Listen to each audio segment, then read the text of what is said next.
ஆன்மீகத்தின் வழி நடக்கும் அன்பு சொந்தங்களான ரிஷபராசி. ஆண்டவனே துணைதான். ஆண்டவனை தவிர்த்து வேறு எதுவுமே இல்லைங்கிறதும் ரிஷபந்தான். புரட்சிகரமான முடிவுகளை எடுக்க தெரிஞ்சவங்க. எதுவுமே மூடி மறைச்சு பேச தெரியாதுப்பா. நமக்கு தெரிஞ்சதெல்லாம் உண்மை, நேர்மை. இதை வெளிப்படையா செஞ்சுட்டு போயிட்டே இருக்கணும். இதனால் நமக்கு கஷ்டம் வருதோ இல்லை மற்றவங்களுக்கு ஏதாவது கஷ்டம் வந்தாலும் பரவாயில்ல. இப்போதைக்கு அந்த உண்மையை பேசி ஊசி போட்ட மாதிரி வழியை தாங்கிட்டு போயிடலாம்ப்பா. அதை மறைச்சு பொய் பேசி அதற்கு ஒரு பொய் பேசி நம்ம இப்படி ஏதாவது ஒன்று பண்ணிட்டு போனோம், கடவுள் நம்மளை மன்னிப்பாரா? பெரிய தண்டனையை கொடுத்துருவாருப்பா. இப்படி சின்ன பிள்ளைங்க மாதிரி தெய்வத்துக்கு கட்டுப்பட்டு தெய்வம்தான் எல்லாமே அப்படின்னு வாழ்க்கையில் எவ்வளோ அடிமட்டத்தில் வாழ்ந்தாலும் சரி, எவ்வளோ கஷ்டப்பட்டாலும் சரி, உண்மையாக உழைச்சி ஒரு வாய் கஞ்சி குடித்தாலும் பரவாயில்ல, நிம்மதியாக இருக்கணும்னு எதிர்பார்ப்பீங்க. ஆனால் உங்களுக்கு நிம்மதின்றது ஒரு நாளாவது இருந்திருக்கா? எப்படி சீரழிஞ்சிட்ருக்கீங்க ரிஷபராசிக்காரங்கள. எப்போதான் நமக்கு நல்லது நடக்க போகுது? பேருக்கு தான் சுக்கிர பகவானை ராசிக்கு அதிபதியாக வச்சிருக்கும். எல்லாரும் சொல்றாங்க, ஒருத்தனுடைய ஜாதகத்துல சுக்கிரன் நல்லபடியா இருந்தா அவனுடைய வாழ்க்கை ரொம்ப சீரும் சிறப்புமா இருக்கும். ஏன்னா அசுரருடைய தலைவன் இவர் ஒருத்தர் வந்துட்டு நல்ல நிலையில இருந்தாலே போதும், சகல விதங்கள்லயுமே மேம்பாடு உண்டுன்னு சொல்றோம் இல்லையா? ஆனா ரிஷபத்துக்கு அவரே அதிபதியா இருந்து என்ன பிரயோஜனம்? மற்றவங்களுடைய கண்ணுக்கு அப்படிதான் இருக்கு. எவனுக்கெல்லாம் நடக்கிறதுனா ஜாலியா இருக்கான், எல்லாமே கிடைச்சிருக்கு. இவளுக்கெல்லாம் என்ன குறை? எல்லாமே இருக்கு. அப்படியாப்பட்ட ஒரு சொத்து பத்து, அப்படியாப்பட்ட ஒரு நகை நட்டு, அடடடா அங்க சொத்து வாங்கியிருக்காங்க, இந்த சொத்து வாங்கியிருக்காங்க. என்னங்க என்ன? கொஞ்சம் அமைதியா தான் இருங்களேன். ஏன் அப்படிங்கிற மாதிரி தான் இருக்கு. நிறைய வடிவேலோட காமெடி நமக்கு செட் ஆகும் போல. ஏங்க ரிஷபராசிக்காரங்க இப்படி நம்மளை புரளி பேசுறதுக்கு ஒரு நியாயம் இல்லாம பேசிட்டு இருக்காங்க. பேசி தொலைங்க.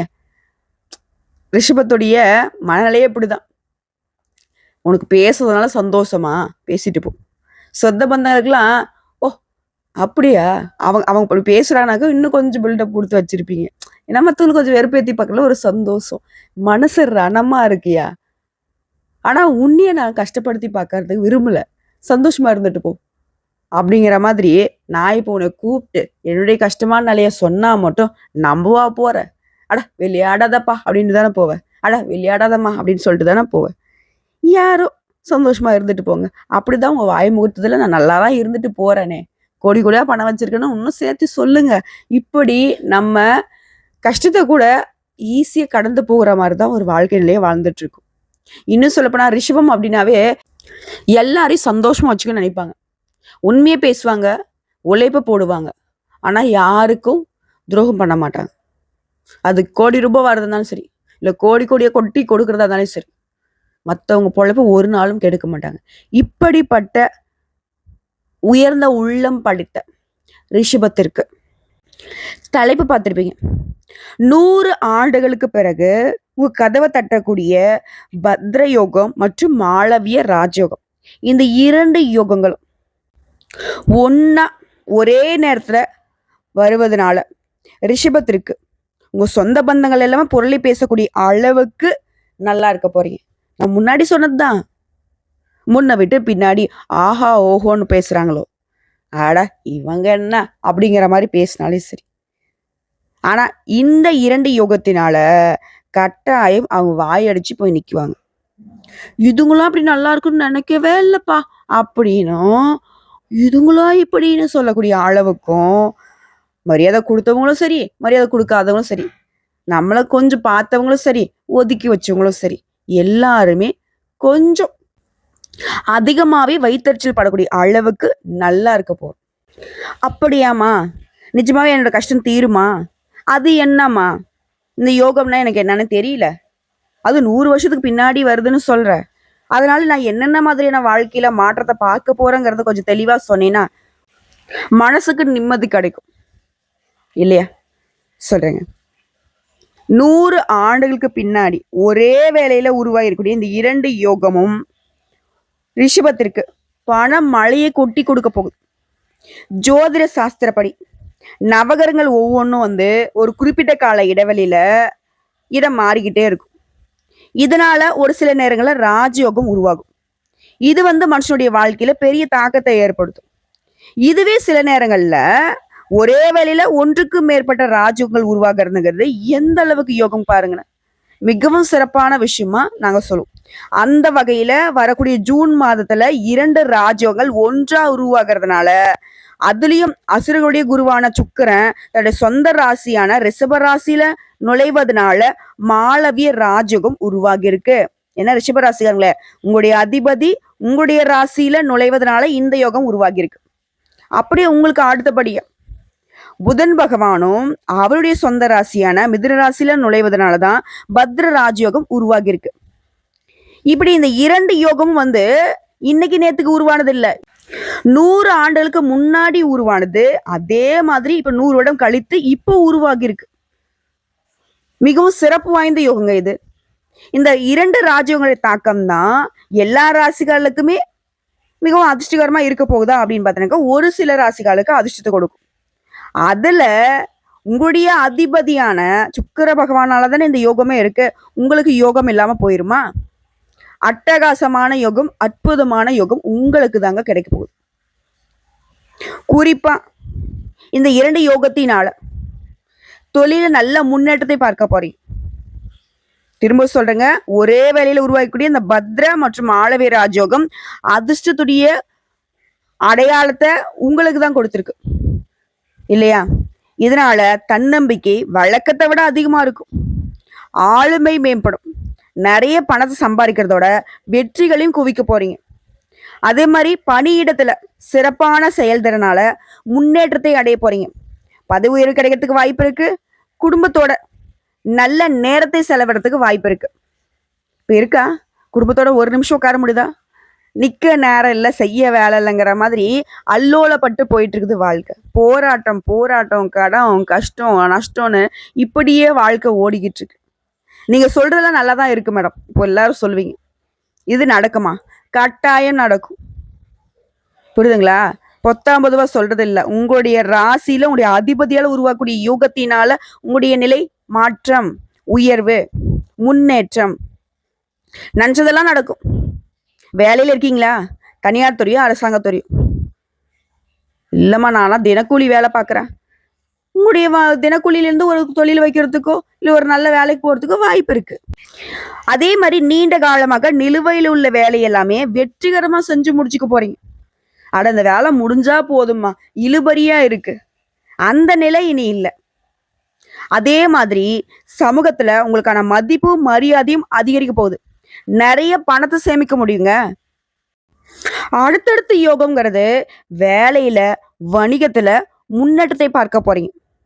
வேலை பார்க்குறவங்களுக்கு பதவி உயர்வு கிடைக்குது. நிலுவையில் உள்ள வேலையெல்லாமே சிறப்பா செஞ்சு முடிச்சுக்க போறீங்க.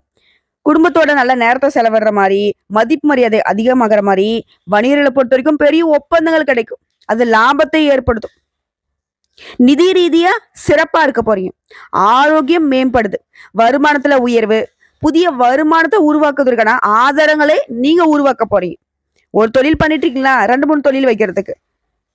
இப்போ ஒரு வேலைக்கு போயிட்டு இருக்கீங்க, சைடில் ஒரு பிஸ்னஸ், ஒரு பார்ட் டைம் ஜாப் மாதிரி பார்க்கறது, இந்த மாதிரி உபரி வருமானமாக கூட இருக்கும். புரியுதுங்களா? பணத்துக்கு பஞ்சம் இல்லை. ரிஷபராசிக்காரங்களே, பணம் தான் படாத பாடுபடுத்திட்டு இருக்குது உங்களை. அந்த நிலையில மாற்றம். புரியுதுங்களா? தொழில் ரீதியா அதிர்ஷ்டத்துடைய ஆதரவை பெற போறீங்க. வெளிநாட்டுக்கு பயணம் மேற்கொள்ளக்கூடிய வாய்ப்புகள் கிடைக்கும்.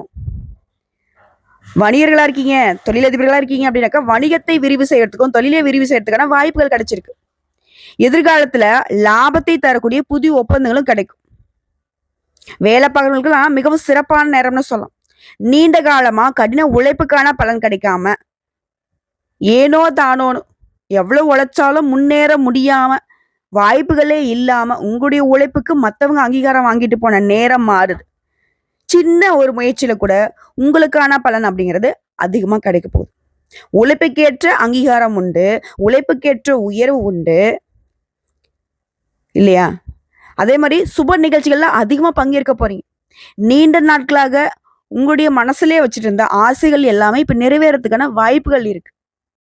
உங்களுடைய அதிபதியை பொறுத்த வரைக்கும் ஒருத்தனுடைய ராசியில உச்சத்துல இருந்துட்டாரே பலன்கள் அப்படிங்கிறது கொட்டி கொடுக்குற மாதிரி தான் இருக்கும். இவரை பொறுத்த வரைக்கும் பணப்புழக்கம், பொருளாதாரம், காதல் உறவுகள், மகிழ்ச்சி இது எல்லாத்துக்கும் காரணகர்த்தா இவர் இல்லையா? ஸோ இவரால ரிஷபம் இத்தனை நாளா பார்க்க முடியாத ஒரு சுகபோகமான வாழ்க்கையை வாழ போறீங்க. அதாவது உடைய அதிபதி அப்படின்னாவே பாசிட்டிவான கிரகம். உச்சத்துக்கு ஒரு யோகம், பரிவர்த்தனைக்கு ஒரு யோகம், மாளவி யோகம் இல்லைங்களா?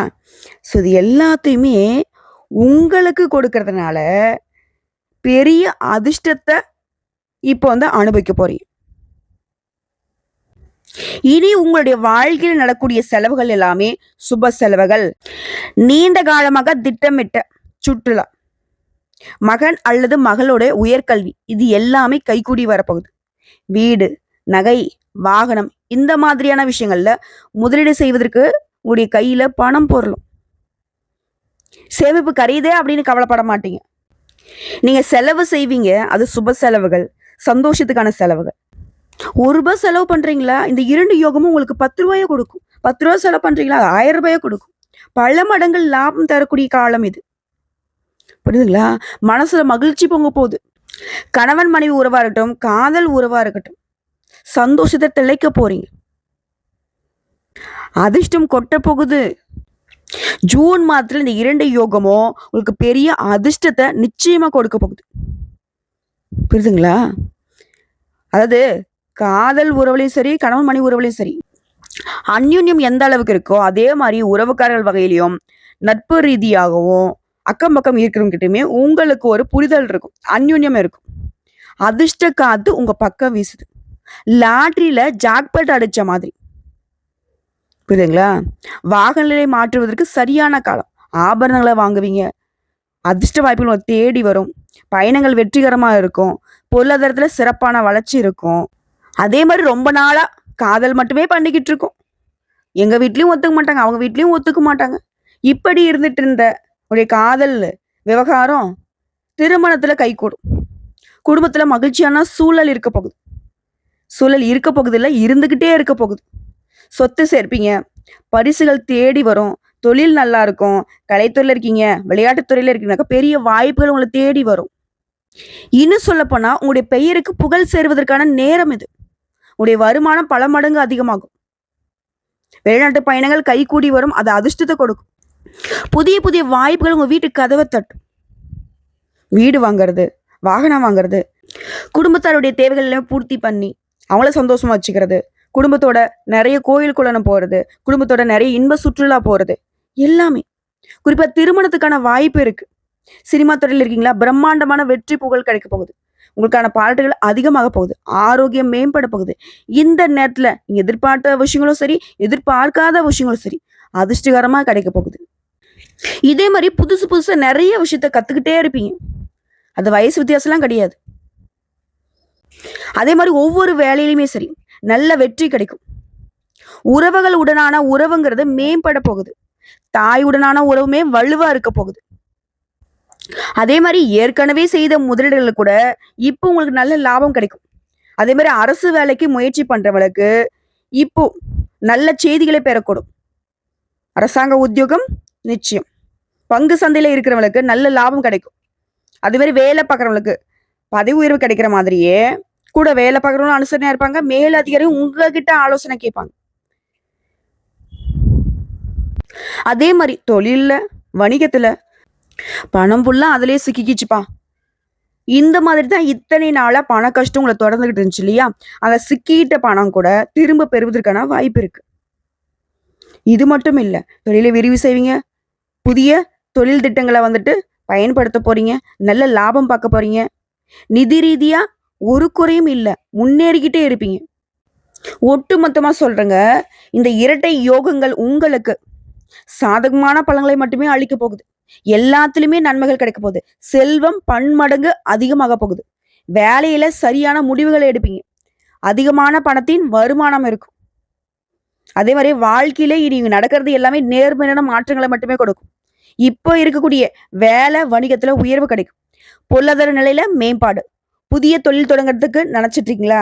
அதுலயுமே வெற்றி கிடைக்கும். ஆரம்பிச்சு வெற்றி கிடைக்கும். புதிய பயணங்கள் உங்களுக்கு ஆதாயத்தை கொடுக்கும். ஒட்டுமொத்தமா சிறப்பான பலன்கள் கிடைக்குது. உங்களுடைய வாழ்க்கையில புதிய வழிகளால அதிர்ஷ்டம் கிடைக்க போகுது. வியாபாரிகளாம் அதிக லாபத்தை பார்க்க போறீங்க. பெரிய அளவுல தொழிலையும் சரி, வணிகத்தையும் சரி விரிவுபடுத்தக்கூடிய நல்ல வாய்ப்புகள் இருக்கும். பல பிரச்சனைல மாட்டிக்கிட்டு முழிச்சிட்டு இருந்தீங்க இல்லையா? அந்த பல பிரச்சனைல இருந்து ஒரே முட்டை விடுதலை கிடைக்கும் உங்களுக்கு. வாழ்க்கைங்கிறது சாதாரண மகிழ்ச்சியா இருக்க போகுதுங்க. செழிப்பா இருக்க போகுது. பரம்பரை சொத்துக்கள்லாம் உங்க கைக்கு வந்து சேரும். தன்னம்பிக்கையா எல்லாத்தையுமே தைரியமா ஃபேஸ் பண்ண போறீங்க. அது போலவே இத்தனை நாளா வாழ்க்கை துணை உங்களுக்கு சரி வர ஒத்துழைப்பு கொடுத்துருக்க மாட்டாங்க. ஆனா இனி உங்க வாழ்க்கை துணையுடனான உங்களுக்கு உறவுங்கிறது ரொம்ப நல்லா இருக்க போகுது. கடந்த காலத்துல நீங்க பட்ட கஷ்டங்கள் எல்லாமே இப்ப மறைய போகுது. இத்தனை நாளா மத்தவங்க பேசி நீங்க கை கட்டி வேலை பார்த்த காலம் போய் உங்களுடைய பேச்சின் தாக்கம் அதிகமாக போகுது. அப்படி சொடக்கு போட்டு பேச போறீங்க. நீங்க பேசுனா உங்க சத்தம் மட்டும் தான் கேட்கும். எல்லாரும் அப்படி சைலண்டா ஆயிடுவாங்க. திரும்பவும் சொல்றேங்க, நிறைய பணத்தை சம்பாதிக்கக்கூடிய வாய்ப்பு கிடைக்கும். நிதிநிலை நல்லா இருக்கும். தந்தை உடனான உறவு இனிமையா இருக்கும். வேலை தரவங்களுக்கு நல்ல வேலை கிடைக்கும். வேலை பார்க்கறவங்களுக்கு பதவி உயர்வு கிடைக்கும். சம்பள உயர்வு கிடைக்கும். திருமணம் ஆகாதவங்களுக்கு திருமண வரன் கூடும். காதல் பண்ணிட்டு இருந்தாக்கா அது திருமண பந்தத்துக்குள்ள போகும். குழந்தை பாக்கியத்துக்காக இயங்குறவங்களுக்கு குழந்தை பாக்கியம் கிடைக்கும். வியாபாரிகள நல்ல லாபத்தை பார்க்க முடியும். இப்படி சகல விதங்களிலுமே எந்த குறையும் சொல்ல முடியாத அளவுக்கு இந்த 2 யுகமும் மாறி மாறி உங்களுக்கு அதிர்ஷ்டத்தை அள்ளி அள்ளி கொடுத்துருக்கு. வாய்ப்பை கரெக்டா பயன்படுத்துங்க. மத்தவங்களுக்காக யோசிச்ச நிலைய மாத்திக்கோங்க. உங்களுக்காக நீங்க யோசிங்க. மத்தவங்களுக்கு தன்னால, அதாவது நெல்லுக்கு பஞ்சா புல்லுக்கும் பாய்ங்கிற மாதிரி ரிஷபராசிகளை உங்களை கொஞ்சம் நீங்க கவனிக்க ஆரம்பிச்சாவே மத்தவங்களும் நல்லா இருப்பாங்க. போதும் பார்த்த வரைக்கும். எந்த சொந்த பந்தம் உங்களுக்கு கட் வச்சு பாலாபிஷேகம் பண்ண போறது கிடையாது. இப்படி உங்ககிட்ட உதவி வாங்க பின்னாடி போய் பொருளை பேசுவாங்க. இப்ப பேசதான் போறாங்க. நம்ம நல்லது செஞ்சாலும் பேசதான் போறாங்க. கெட்டது செஞ்சாலும் பேசதான் போறாங்க. நம்ம நல்லது செஞ்சே பழக்கப்பட்டோம். இதனால ஏச்சுக்களும் பேச்சுக்களும் தான் நமக்கு சொந்தமா இருந்துச்சு. இனியாவது கொஞ்சம் 100க்கு ஒரு 20% நமக்காக யோசிப்போமே. வரக்கூடிய வாய்ப்பை நமக்காக பயன்படுத்துவோமே. நல்லா இருப்போமே. நாளும் பொழுதும் நல்லது நடக்கும்னு எதிர்பார்த்துக்கிட்டே இருந்தீங்க இல்லையா? தெய்வங்கள் இப்போ உங்களுக்கு வாய்ப்பை கொடுத்துருக்காங்க. அதை கெட்டியா பிடிச்சுக்கிட்டா போதும். வாழ்க்கை ரொம்ப பிரகாசமா இருக்கும். உடைய அதிபதியுடைய மொத்த சந்தோஷத்தையும் அவருடைய மொத்த குணநலத்தையும் இப்போ நீங்க அனுபவிக்கக்கூடிய காலகட்டம். நல்லா இருக்க போறோம். ரொம்ப ரொம்ப நல்லா இருக்க போறோம். வாழ்த்துக்களுங்க. உங்களை பொறுத்த வரைக்கும் பரிகாரங்க. ரிஷபராசி சிவன் இல்லாட்டி எவனும் துணை இல்லைங்கிறத உணர்ந்து செயல்படும். ஏன் எல்லாம் சிவமயம். உங்க உள்ளத்துல சிவபெருமான நீங்க நினைச்சிட்டீங்கன்னா எப்பேற்பட்ட மழையளவு கஷ்டமா இருந்தாலும் உங்களை ஒன்றும் பண்ணாது. 8 திக்குல இருந்து எப்பேற்பட்ட பிரச்சனை உங்களை சூழ்ந்து நின்னாலும் சரி, அனுதினமும் ஓம் நமக் சிவாய சுத்தபத்தமா குளிச்சு முடிச்சு உங்களுடைய வீட்டு பூஜை அறையில தெய்வங்களுக்கு பூஜைகளை முடிச்சுட்டு தீபம் ஏற்றி உக்காந்துக்கோங்க. ஒரு 10 நிமிஷம் டெய்லியும் ஓம் நம சிவாயன்ற மந்திர சொல்ல சொல்லி தியானம் பண்ணிட்டு அந்த சிவபெருமானுக்கிட்ட உங்க வாழ்க்கை ஒப்படைச்சிட்டு அன்றாட வேலையில தொடங்கி பாருங்க. இந்த ரஜினி பாடுவாருங்களா, அதாண்டா இதாண்டா அருணாச்சலம் நான் தாண்டா அப்படிங்கிற மாதிரி ரிஷபராசிக்காரங்க அப்படி ஒரு புத்துணர்ச்சியா ஒவ்வொரு நாளையும் அப்படி கடந்து போக முடியும். அதிர்ஷ்டம் உங்க பக்கம். மற்றவங்களுக்கு ஆச்சரியம். வாழ்த்துக்களுங்க. கற்றது போனால் என்ன, கையில் உள்ளது போனால் என்ன, பெற்றது போனால் என்ன, பெரியது போனால் என்ன, உற்றது போனால் என்ன, உரியது போனால் என்ன, நிற்கிறதே எந்த நெஞ்சில் நிலையான சிவமே. சிவசிவா. எப்பவுமே சிவசிவா. நடக்கிறது எல்லாமே சிவனுடைய அருளாசினால.